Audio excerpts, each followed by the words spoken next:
Please let me get that feedback. Can you hear me clearly? Yes, sir. Okay.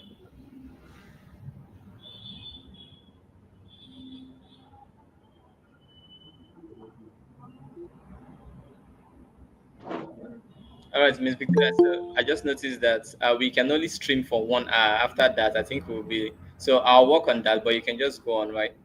So Mr. Daniel is available already. So,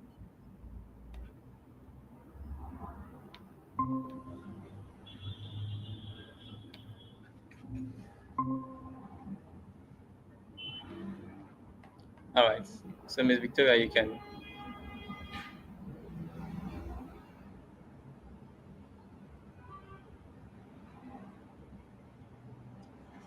So yeah, good evening, everyone. hello? Yeah, yeah, yeah. Yeah. I'm with you. Can you hear me? Yes, sir. Okay, yeah, you can go on, please. Okay. Thank you very much, sir. Good evening, everyone. Can we all hear me?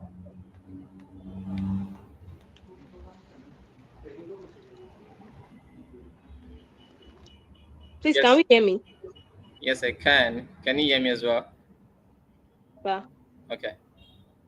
Okay. Good evening, everyone. I trust we are all doing well, and I trust we had a great day.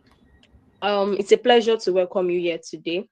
But before we begin officially, I would like us to share the flyer on our statuses in our class groups again. This is just to remind others that we are starting now. Please let's do that quickly. And as we are doing that, let me again welcome everyone here this evening. Thank you so much for taking out time to be here this evening. It really means a lot.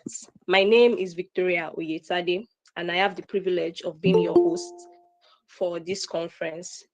This is Lead Africa National Campus Leadership Conference 2025. And the theme that we are going to be considering this year is innovation and vision, leading with ideas that solve real life problems. So, as we might have seen on the flyers, the flyer, innovation and vision, leading with ideas that solve real life problems. And what I would like to say before we start is that if we look around, we know that there is a leadership problem. And as emerging leaders, as young leaders, we have to, create long-lasting solutions for the problems, the real-life problems that we can see around. And in that way, we can, impact individual lives. We can also shape the future of our communities, our nation, and even Africa at large.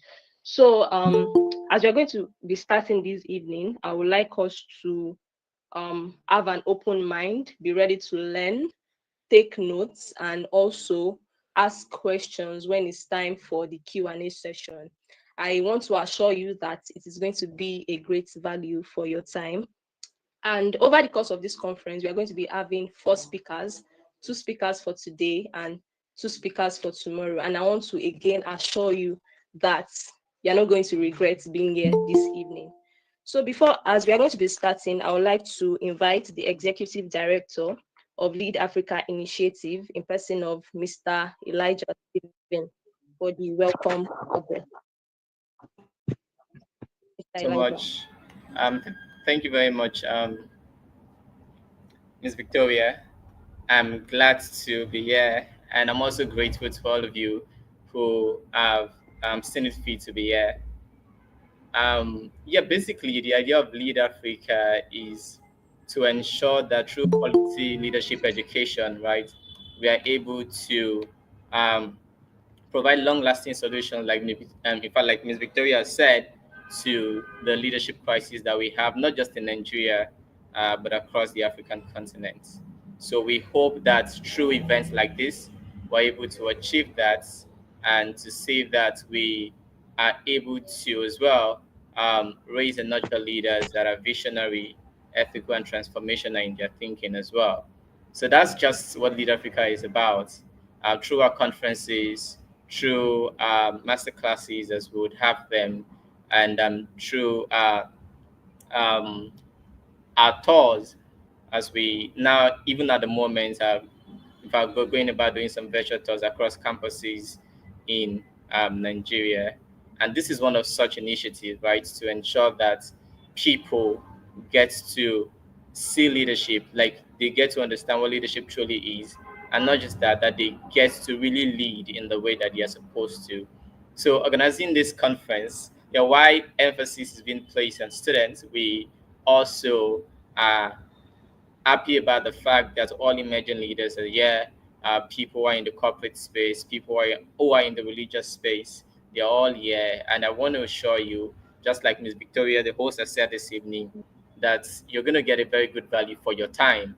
I believe so. So we have um, two of our speakers present here this evening. We have the very first one already, and that's Mr. Daniel Lushala, and also later on, we would have Mr. David Lawal.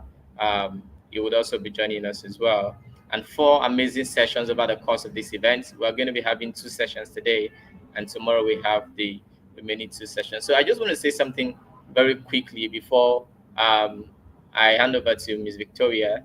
The fact that we are using the free version of Google Meet, so we have about an hour to have this meeting.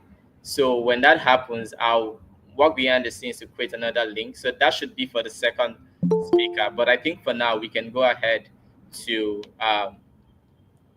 continue the meeting. But if that happens, just please pay attention to the WhatsApp platform. I'll drop the link there so that we can all log in again as soon as we can. So thank you so much for your time. And I'm glad to have you if I have you here once again. And I hope that we all have an amazing time together. Good evening once again. So, Ms. Victoria, you can go ahead, please. Okay, thank you very much, Mr. Elijah. That again is the Executive Director of LeadAfrica Initiative. Right about now, we are going to be having our first speaker for the day, person of Mr. Daniel Olushola. Daniel Olushola is an educator and the founder of Reformation War Classical Christian School, Nigeria. He is also the co-founder and president of the Association of Classical Christian Educators, Africa. His passion is to see homes and schools across Africa saturated with the truth, beauty, and goodness of God. He is married to Tessie, and together they are raising their two children, Adrian and Elora, in the joy and admonition of the Lord. Can we please welcome Mr. Daniel Olushola? Good evening. Can you hear me? Yes, very well, sir. All right. Thank you so much. My name is Daniel, as she has rightly said, and I am privileged to be speaking to all of you, emerging leaders. It is always exciting to share my heart with young people like myself.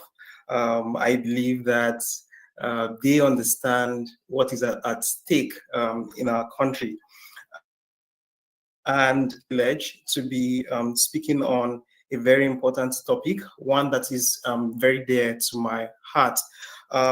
Classical Christian education is not just a kind of reinvention of the education that we have around us.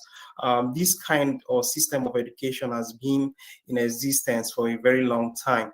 And I will be speaking on leading through education, why we need classical education in our nation today, and how to harness it to the max. Very interesting topic.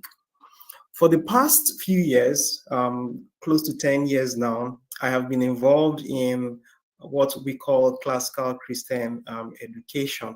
Now, this is a different type of education because it deals with the cultivation of wisdom, of virtue, and of eloquence to the glory of God. And this is the kind of education that you would want for yourself, your family, your community, and for your nation at large. I'll be saying a lot of things tonight that you might not be very familiar with. So I would encourage you to jot down. That's why I'm sharing the PowerPoint so that you can jot down and follow my thinking and thought process. I don't think the time I have would be sufficient to teach you what classical Christian education is all about and how to harness it in your homes. And that's why I am inviting you to follow my Substack. I write there frequently. I write on education. I write on the Christian life and every other related subject. So today we're going to talk about education, but I want us to look at it from a different angle, a different way. I want us to start by talking about culture. Many of us understand what culture is when we are invited to our school cultural day.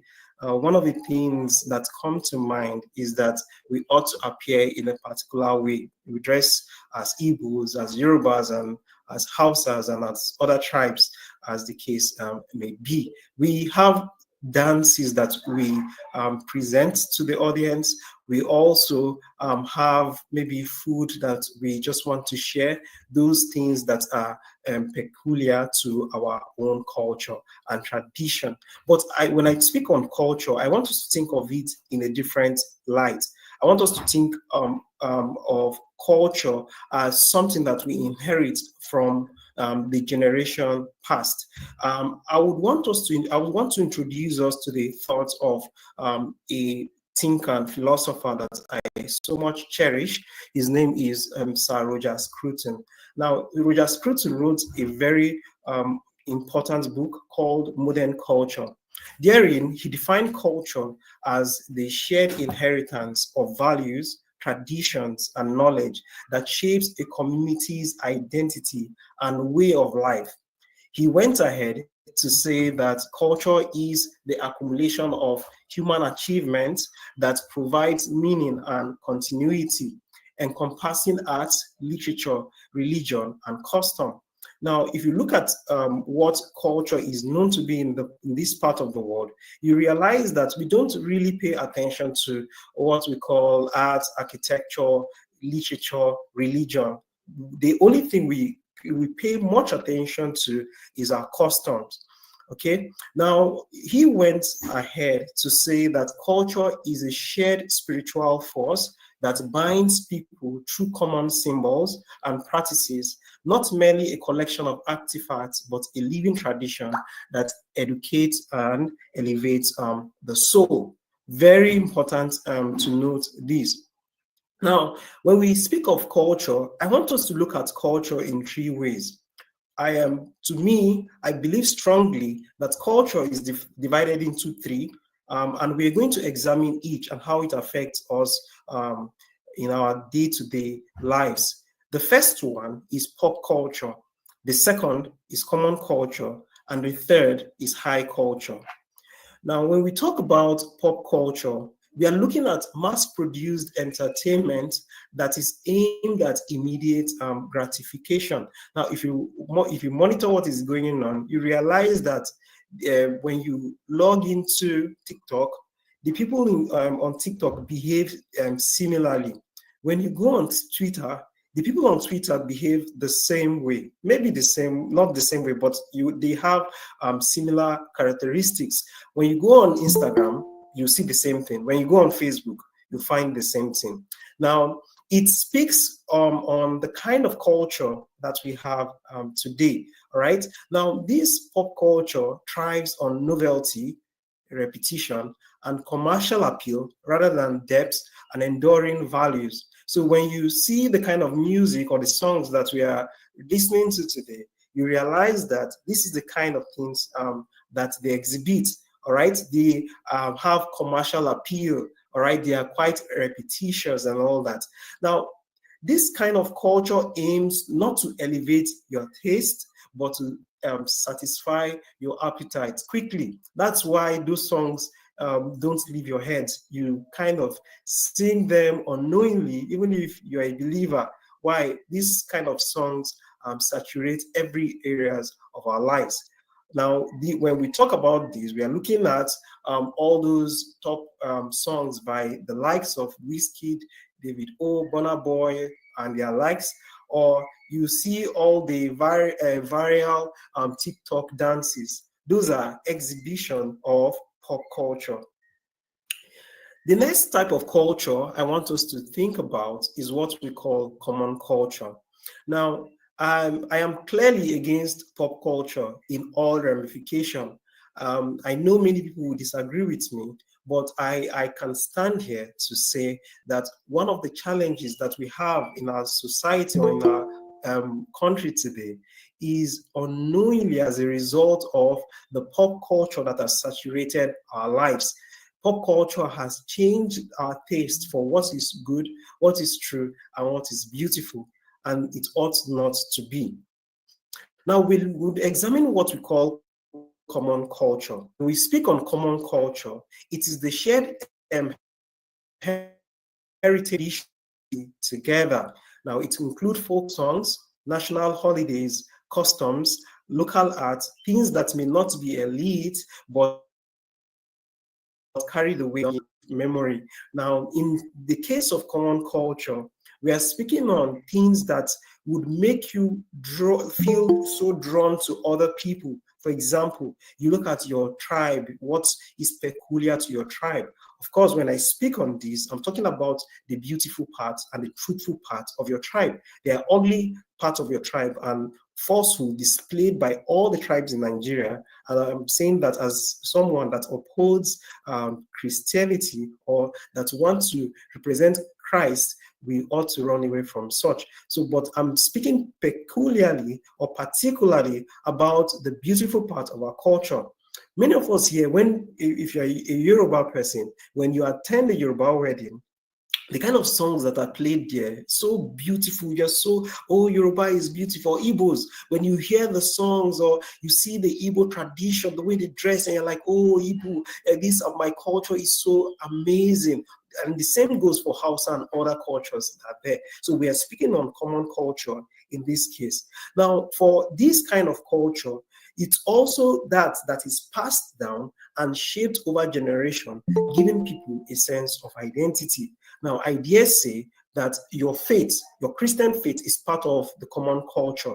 There is this kind of unity that binds you to other believers of your faith. So this is clearly what common culture is all about. The next I want to talk on is what you call high culture. Now, high culture represents the pinnacle of human creativity and thought art.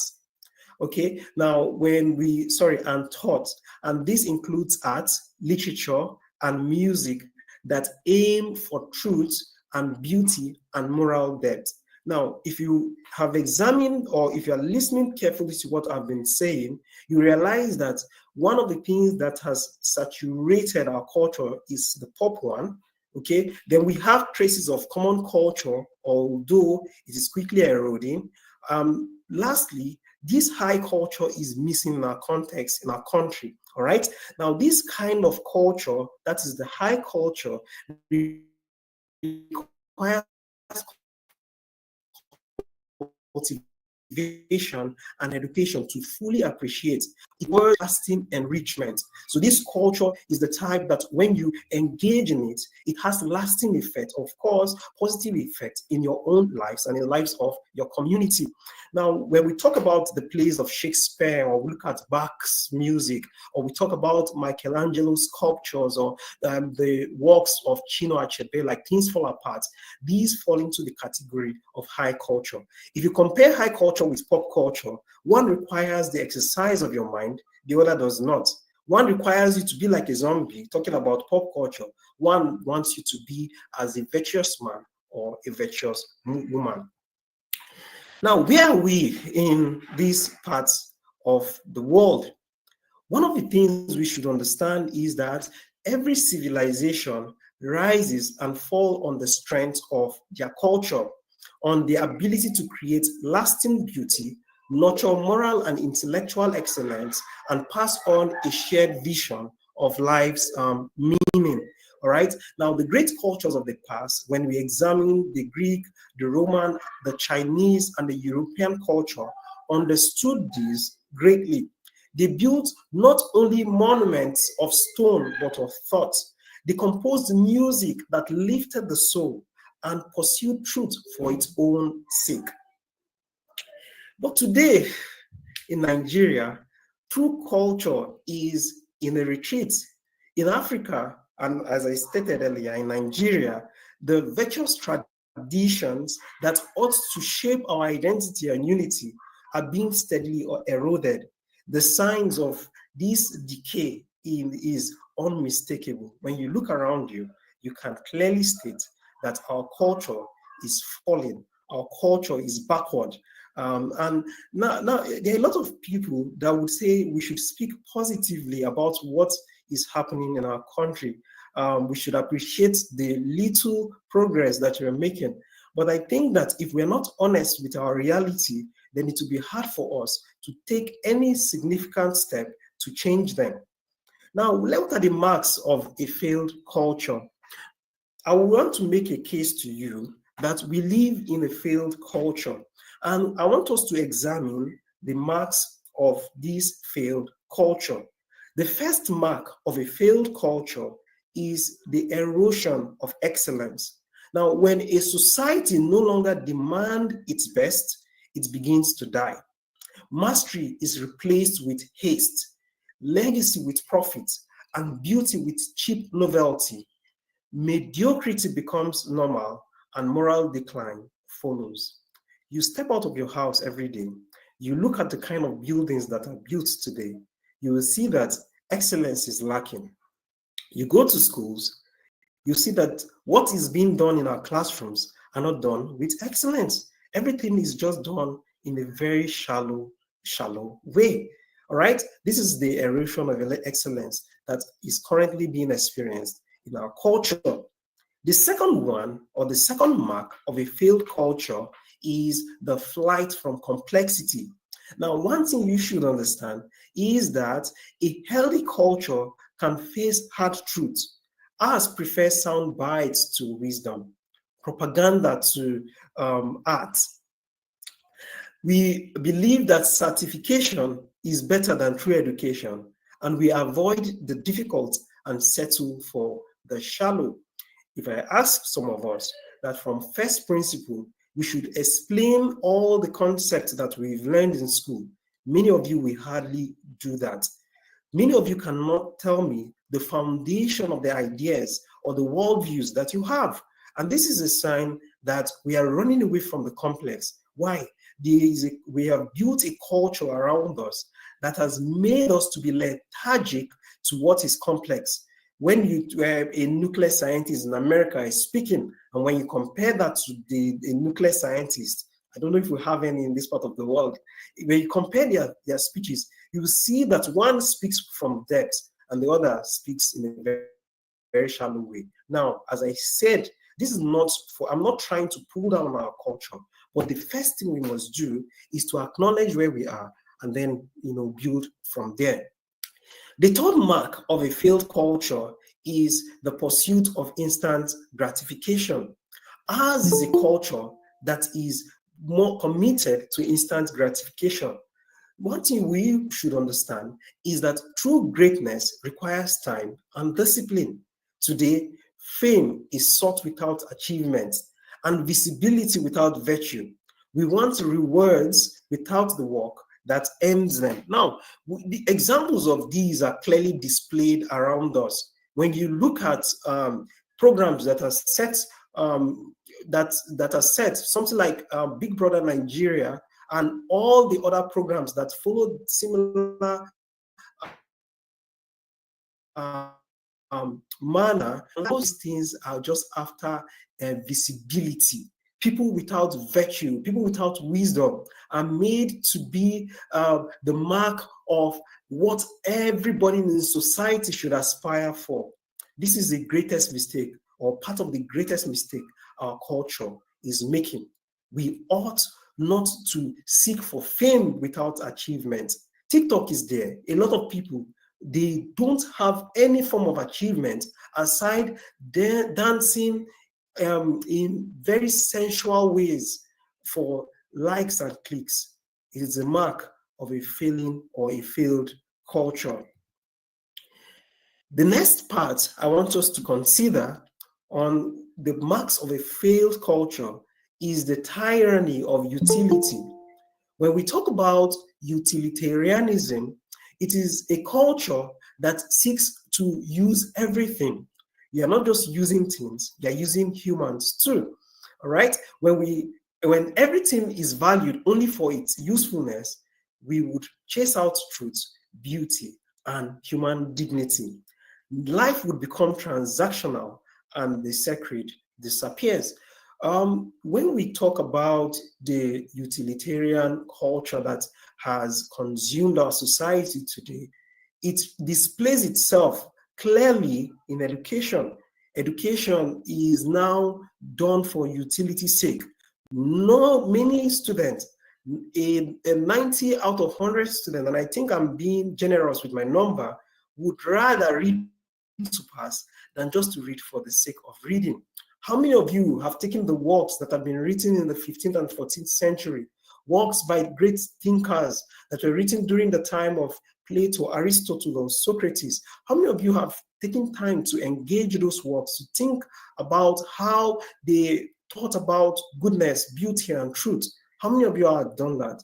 Now, it is not your fault. It is the culture that we find ourselves in. Your lecturers are more interested in getting you to pass your exams than in actually understanding the knowledge of the true, the good, and the beautiful, which learning ought to fully display. The last and the fourth part of a failed culture is the loss of the genuine religious life. No culture can stand without a living faith at its heart. The soul of a people is shaped by what they worship. When Christ is truly Lord, life is ordered around his truth. His holiness becomes the measure of our conduct, and his glory our greatest aim. But when Christianity is twisted into a tool for personal gain, when God is treated as a servant to our desires, or when his glory is for our convenience, faith becomes hollow, and the culture that springs from it withers. In Nigeria today, you can say that half of the population are professing Christian, but when you go deeply into their thinking, when you examine their faith, you will see that for many of those that profess the faith, they are everything but what is biblical Christianity. It is a mark of a failing culture. We pursue God because of what he's going to hand to us. You don't serve God because in truth, okay? You're not serving God because God is God and he ought to be worshipped. You're not serving him. You're serving him because you want things from him. You're serving him because you believe you can call on God at any time. You can twist his arms and he's going to do your bidding. You have made yourself to be God and you have reduced God to be man. It is a mark of a failed culture. Now, all the marks of a failed culture that we have examined tonight, if you look at Nigeria, they fully display all of these marks. In fact, you don't need to look too far. Look at your community. I dare say you should look into your own life. Are you actually contributing to all of the failures of our culture? This is a very pertinent question that you should ask yourself. There's a link between education and culture. And how is this? Education is one of the most powerful forces in shaping culture. In fact, if you truly want to understand why a culture has become what it is, you need to look at its education. You will find the causes there. What are the kind of things that we are learning today? Are we learning what is true? Are we learning what is good? Are we learning what is beautiful? Are we learning what is holy? All of these things are very essential to the molding of great cultures. Now, if you consider Nigeria, we live in a low trust society. Personal responsibility is weak. Hypocrisy runs deep, and religion is often reduced to a tool for material gain. These are not random flowers. They are the fruit of what has formed us. And unfortunately, the root is education. I want us to examine what education is before I even speak on what classical Christian education is. Now, great thinkers of the past have had a lot to say about education. And the first thinker I want us to examine is G.K. Chesterton. G.K. Chesterton was a British journalist and philosopher. And one of the great things about Chesterton, he makes statements that sounds contradictory, but when you look at them, you realize that he has made complete sense. He said that, and I quote, education is simply the soul of a society as it passes down from one generation to another, end of quote. Now you see that this is clearly linked to what Roger Scruton earlier said about what a culture is. That means the passing of the tradition of our fathers. The next person I want us to consider is Matthew Arnold. Now, Matthew Arnold wrote in his book, Culture and Anarchy, that, and I quote, education is the process by which we seek to awaken and develop the best powers of the mind and spirit by making current everywhere the best that has been taught and said in the world. So in essence, Matthew Arnold is saying that when you look around the world, all of the great civilizations, you pick the best from those civilizations, you bring them to your time, you make them current, and then you teach it to your children. If you notice what is happening, his idea of what education is closely linked to what G.K. Chesterton said. The next person I want to consider is Roger Scruton. Roger Scruton was a British philosopher and thinker, and his area was more on aesthetics. Now, he said in his book, What's the Point of Education? That, and I quote, that education is the process of passing, or the purpose of education is to pass on the next generation the knowledge and culture of our civilization. You see that all of these things are clearly linked.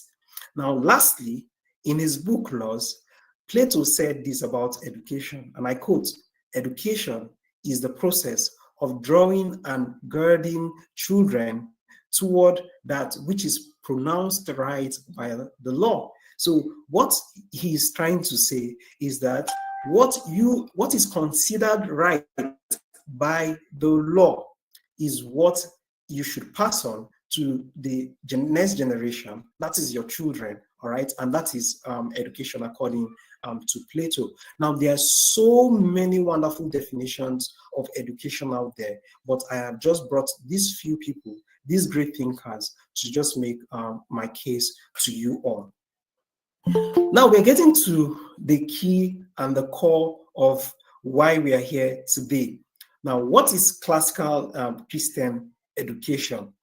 Now, Andrew Kern defines it, and I quote, as the cultivation of wisdom and virtue by nourishing the soul on truth, goodness, and beauty, so that in Christ a student is better able to know, glorify, and enjoy God. This is what he defines classical Christian education to be.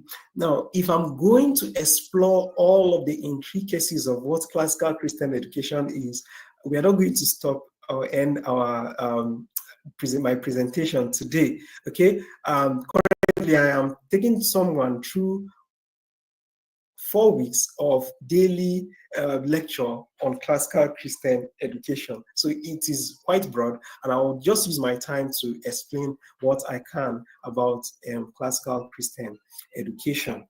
Now, when we talk about classical Christian education, we are looking at an education that came from ancient Greece and ancient Rome. This was the education that the people of the past used to educate their children. Now, this education is divided into two parts. You have what you call the trivium, and then you have what you call the quadrivium. For the trivium, it simply means three pathway. Now, for these three pathways, it is divided, you have the grammar, you have logic, and you have rhetoric. Now, grammar is used during the formative years of a child, when the child is like what we call a sponge. Anything you put into them, they put it back to you. You know that children, they are like garbage in, garbage out. I was telling one of the students I was teaching recently that if I tell my son, be careful, and I'm pointing at him, he would repeat back at me, be careful. Okay, so this is the kind of education, and this is what grammar entails. Okay, it involves training that child to speak the best of ideas available from all civilization. All right, so this involves a lot of memorization. This involves a lot of work in sentences, in trying to get the best of ideas to your children. All right, at that point, they might not be able to understand what you're saying, but what you're doing is that you're planting a seed inside of them. Now, some of my students, we memorize poems, and the kind of poems we memorize are poems that would uplift the spirit. Now, for one of the poems that we did is titled Dominus Illuminatio Me. Now, Dominus Illuminatio Me was written by Richard Blackmore.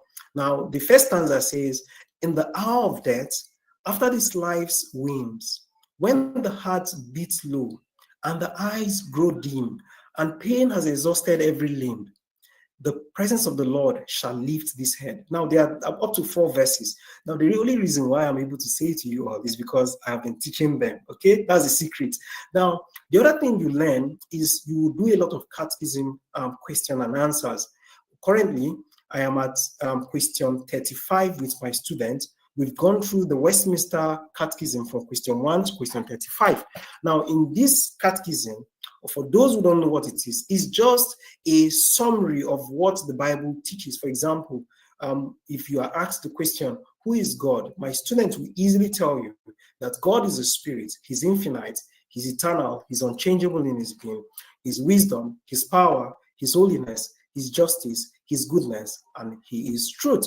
Now, if you ask them that, who is the Redeemer of God's elect, they will tell you that the only Redeemer of God's elect is the Lord Jesus Christ, who being the eternal Son of God became man, and so was and continues to be God and man in 2 distinct natures and 1 person forever. Now, this is what grammar does to you. It helps you to master the best of ideas.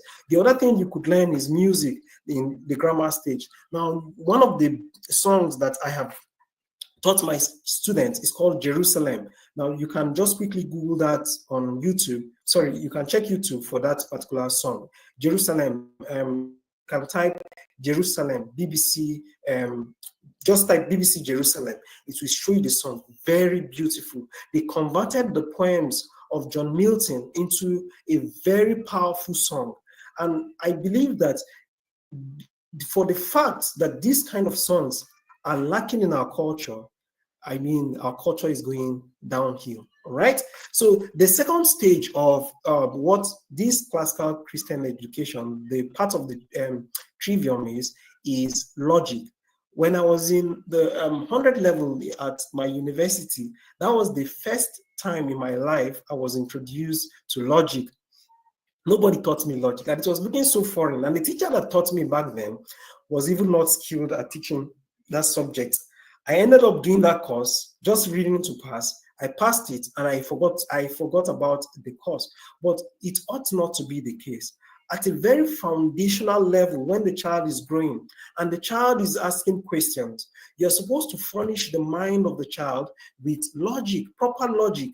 You take the child through Aristotelian syllogism. You take them through formal logic and informal logic. You take them through how to spot fallacies, straw man and the likes, appeal to authority. All of these things are part of the kind of education that we speak of. And lastly, when we speak of rhetoric, at some point, a child wants to be expressive. Now, the way we do it in Nigeria is that children that lacks content are those that we just bring to the front of the crowd to say things that are very just memorized anyhow without giving much thought to it. But the child ought to have memorized first, thought about it second, and then come to present it. They don't just present it in a very, just anyhow. They do it elegantly. You want the kind of words you say, you want the kind of writings you present to be done elegantly. So you don't just write a sentence, this is a boy. In what way can you elegantly write this is a boy? There are so many ways you could do that. But the problem is that people will start accusing you or saying that, nah, grammar you go chop. My good friend is going to be speaking tomorrow, GB. Now, I remember GB's, when GB was, he still posts on Facebook. So, but at some point, people were saying, accusing him of writing too much grammar. So, like things like, na grammar you go chop was being thrown at him. I see those things and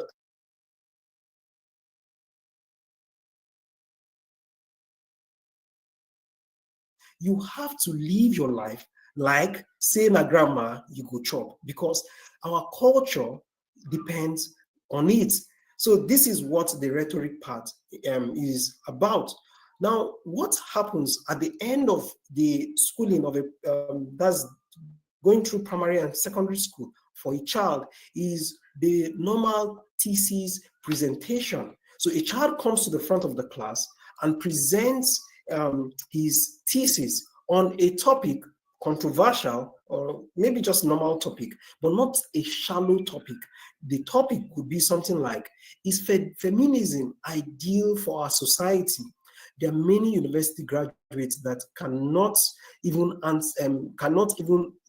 give a case if feminism is ideal for our society or not. They can't do that today. So you see how down or shallow our culture is today. So, but what classical Christian education seeks to do is to revive this culture, right? It is to draw your soul to what is good, what is true, and what is beautiful to the glory of God. I finished with the first part, which is the trivium, 3 ways: grammar, logic, and rhetoric. Now, I want us to talk about the quadrivium. The quadrivium actually means four ways or 4 paths, right? When we talk about the quadrivium, this is talking about helping the child to master the language of numbers. Sounds contradictory, yeah? Or grammar of numbers, whichever you find more appealing. Now, here the child is involved in music. The child is involved in geometry, in what do you call it now? Music, geometry, I don't know why the last one. Once I remember it, I'll get it across to you guys. But these are the things that the child will now do in the later years. Arithmetic is the last one. All of these things, they get to master it. Let me touch just briefly on arithmetic. The way you are taught math was basically to use it. It was taught in a utilitarian way. You are taught ratio, and the next thing they are putting there is how there are 4 boys in class and there are 2 girls in class. What is the ratio of boys to girls? That is not what mathematics ought to do, to be like. Mathematics ought to draw your soul to God's creative order. The way God has organized nature, he did it in an orderly fashion. And math is meant to stir up your soul, to think about the orderliness that God has put into nature, not just to learn how to calculate the money that you are going to take to buy akara from the woman that is staying near your house. So these are the division of both the trivium and the quadrivium. I'll quickly rush through what we call the telos of education. When we talk about telos, we're talking about the purpose of education. And for me, I believe that education is the transmission of culture. I've spoken deeply about culture and marks of a failed culture. And now I want to talk about what should be the purpose of education. Now, if you look at our society today, you realize that education is simply centered on what career you want to do, right? That ought not to be. Now, the purpose of education is to know the truth, love the good, and embrace the beautiful. And this is why I define education as the transmission of culture, and not just the transmission of culture, but the transmission of the good, the true, and the beautiful cultures from all great civilizations. So you're not saying that because I am Yoruba, and the Ibiras have a beautiful part of their culture. I'm not going to embrace it because no, it is, what do you call it again? I can't really remember, but you won't say that. You won't say because Europeans, I know those are white people. We're not like them. That is very wrong, a very wrong way to think. I would like to quickly share an exchange I recently had with someone on Substack. This is just me using style to tell you guys to follow me on Substack. As just a second. Now this exchange just shows you the way people think about education, truth, goodness, and beauty. Now let me tell you what I wrote down that particular day. I shared a post on Substack, and I said, any society that disregards truth and despises virtue will never truly appreciate beauty. Civilizations in decline are often stripped of aesthetic sense because they have lost the very capacity to recognize true beauty or to understand that only virtuous souls can bring it forth. If you settle down, you understand what I'm trying to say. Then I had somebody comment on my post. The lady said, "You're Nigerian." I saw that and I said, "Yes." Then she said, "So what are you talking about? Why are you lapping as a Westerner with Western taste and values?" I did not have time to exchange. And I just told her that my views are quite different from yours.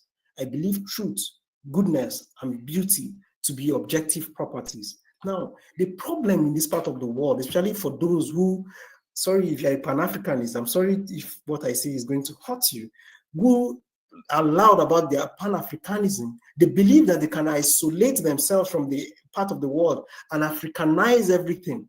My dear friends, that's not how things work.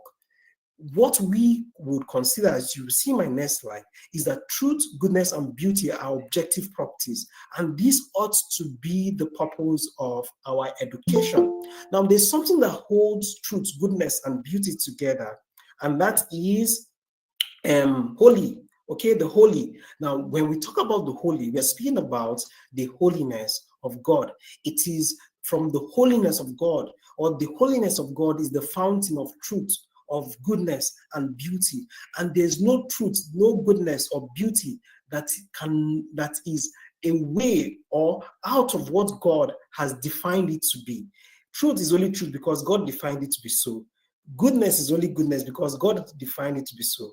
And then beauty is beauty because God defined it to be so. So in summary, the purpose of education is truth, goodness, and beauty. And the way, when you think of education, think of it as the transmission of culture. What culture? The truth, the good, and the beautiful from all great civilizations. That is how you should think about education. Now, I want us to quickly run through what various thinkers had to say about truth, goodness, and beauty, and of course, holiness. Now, the first person I want to mention is Augustine. Augustine was a bishop of Hippo, and he had this to say. He said, and I quote, "Truth is that which simply is and is forever as it is." When you think about that deeply, you'll just be blown away. These are the finest of Christians that we had. When I say finest, I mean refined. So yeah. Now, the next person I want us to consider is Thomas Aquinas. Thomas Aquinas said that beautiful things are those things which, when seen, please. Okay? Now, beauty includes integrity, proportion, and clarity. If you consider the way the medieval people were building their cathedrals, they put all of these things into consideration. The next person I want us to consider is Aristotle. Aristotle said, and I quote, that the good for man is an activity of the soul in accordance with virtue in a complete life. Now, if whatever you're doing, whatever good you're doing, is not drawn from virtue or is not linked to a virtue, then whatever you're doing is not a virtue, it's a vice. All right. So that was Aristotle's statement. Now, lastly, Jonathan Edwards had this to say about holiness. He said that holiness is the beauty of divine order, primarily God's perfect love for himself and his creatures in righteousness. Now, you see that their definitions are not shallow. they are not even dictionary definitions.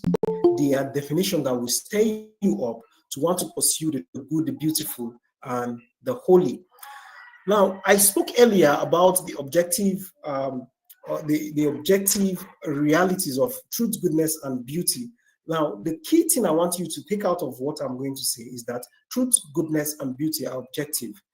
Whatever is true in China is true in Lagos. Whatever is true in England is true in Akure. Whatever is beautiful in America is beautiful in Panshin, in Plateau State. So think of it that way. Don't say this kind of building that is in America that is beautiful is only an American thing. No, if it is beautiful objectively, it should be beautiful in your own culture. I dare say the reason why we have so many ugly buildings saturating our culture today is because we don't take into consideration that beauty is objective property, and we can learn and not saying steal in an unrighteous way, we can steal from those people. Now, there is a great thinker that had this to say, Belloc. He said that, and I quote, "But there is, as the greatest of the ancient Greeks discovered, a certain indissoluble trinity of truth, beauty, and goodness. You cannot deny or attack one of these three without at the same time denying or attacking both or the other." So in essence, if something is true, it must be good and beautiful. If something is not true, it can't be beautiful or good. If something is not good, it cannot be true or beautiful. Okay, so it must blend. If one is good, all is it is good, it is beautiful, and it is true. So I want to think of it that way. All right. Lastly, I've come to the end of my presentation. I've said a lot of things, and one of the in my talk today, I'm supposed to say how to apply or how should we pursue these things to the max. All right. Now, I will tell you in a very simple way. Like, let me change the nation first. The person that needs changing is you first. The nation needs changing. But the problem is that even the politicians that claim to be the messiahs of our day, they say they want to come and change our nations. But in their own lives, their own personal lives, they are not changed. Okay, so someone that his house is in disarray, somebody that does not or cannot state what is true from what is false, somebody cannot tell you the difference between ugly and beautiful, somebody that is so far off from what is good, all right, is telling you that they want to come and change your nation, and they say beautiful, they say some nice things, and you buy it from them. I think we are greatly mistaken. Now, one of the things you should understand is that the concept of truth, goodness, and beauty should possess you just the way it possessed societies of the past. Since this possessed me, I have been moved to pursue a life that is shaped by timeless truth. I have been devoted to the creation of beauty and committed to living out of goodness. Now, I am inviting you to do the same. I have great friends. GB is one of them, that he is so passionate about the true, the good, and the beautiful in his life. And I dare say that he's one of those people that I believe you guys should follow his work. He's an excellent guy. Now, how do you do this? As I said, the time is enough for me. It's not enough for me to go through all of these things. One of the ways you can do this is commit to reading one timeless piece regularly. Now, I would list some of them. You have Homer's Iliad. You have Virgil's Aeneid. You have Dante's books. You have Euclid's Geometry. You have all of the works that were done by the great philosophers and thinkers. There are so many to mention. All right. So, but you have to commit yourself to reading all of these works every time. All right. The next one is that your environment matters. Make sure that your homes have deeply aesthetic feel. All right. You should know that if you are not capable of making your home to look beautiful, then how can you make your community or your society beautiful? All right. So you have to ensure that your home aesthetic deeply resonates with true beauty. The next one is that you should remove all the pop culture trash that is on your phone. Get all of the music that will uplift your soul, right, and help you to build a more harmonious life. I always say that the greatest treasure apart from Christ that a man has, and of course his wife, let me not say something else before my wife hears me, all right? The greatest treasure apart from Christ, your wife, and your family is your mind. But if you come to think of it, if you don't have a good mind, would you even have a good wife and a good family? You would have a problem in that regard. All right. So your mind is one of the most priceless treasures you have. If you don't cultivate it intentionally, evil people will do it for you and they will damage your mind at a very young age. And remember, whatever damage that is done at a young age will become a habit and it will grow with you to when you are old, and you pass it to your generation. And instead of passing the true, the good, and the beautiful to your children and your children's children, you are passing falsehood, ugliness, and lies. All right. Now, have great conversations with people who have a deeply rooted love for truth. I know some of the brothers and the sisters speaking here are people that are committed to such life. Follow their works. Go to their Facebook page, read their works, engage their works. All right. They are bringing out beautiful peace, whether it is on the Christian faith, whether it is on innovation, technology, all of these things, you should pursue such life. Don't wait until you have the influence to change a nation. Start small, start from yourself, all right? Start from your home, influence your community. Now, the work of creation is slow, it is laborious, it is boring, all right? But the work of creation is hard. Let me say that again. I think I missed it up. The work of creation is slow, is laborious, right? But it is rewarding. But the work of destruction is exhilarating, all right? It is exciting and it is quick. Now, building it is slow and is sometimes dull, but it is worth everything you are putting in. Thank you so much. I don't know if we have any question. Wow. Wow. Thank you so much, Mr. Daniel Olushola. That was a very insightful session. And I really learned a lot. First, I didn't really know what practical education is. Um, so so grateful that I'm here this evening. I think Mr. Elijah wants to speak. Yes, please. So, is it possible that we join using the new link? This meeting will end in about a minute. So, I've sent the new link so we can just quickly join with the new link. Thank you. Sure.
Yes, you can.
Question, use up your hand. And if you are shy, you can just type question.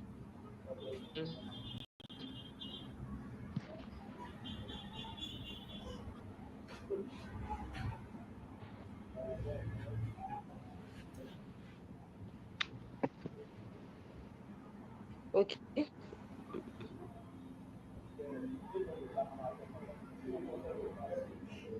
Any question? Is it that we understand or we understood everything Mr. Daniel taught us? We don't have any questions. We know everything about classical education before.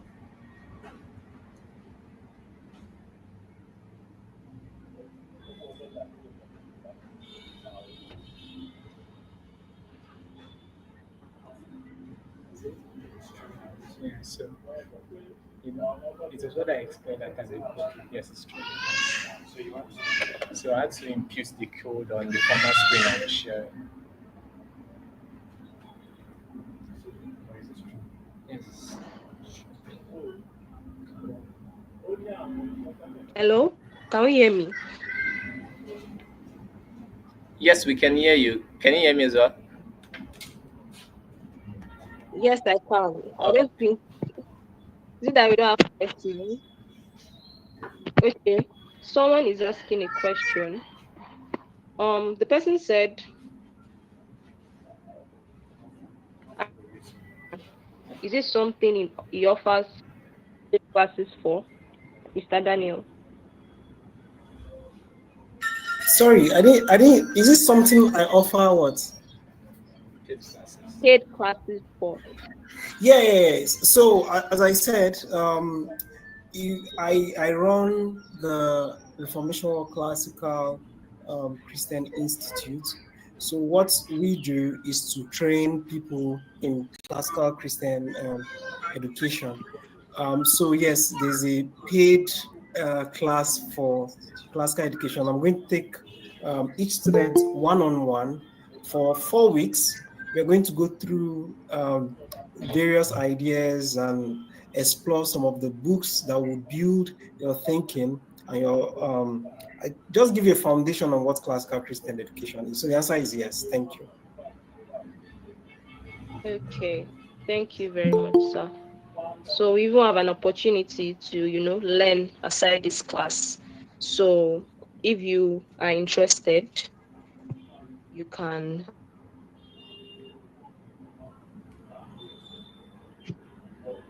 do that.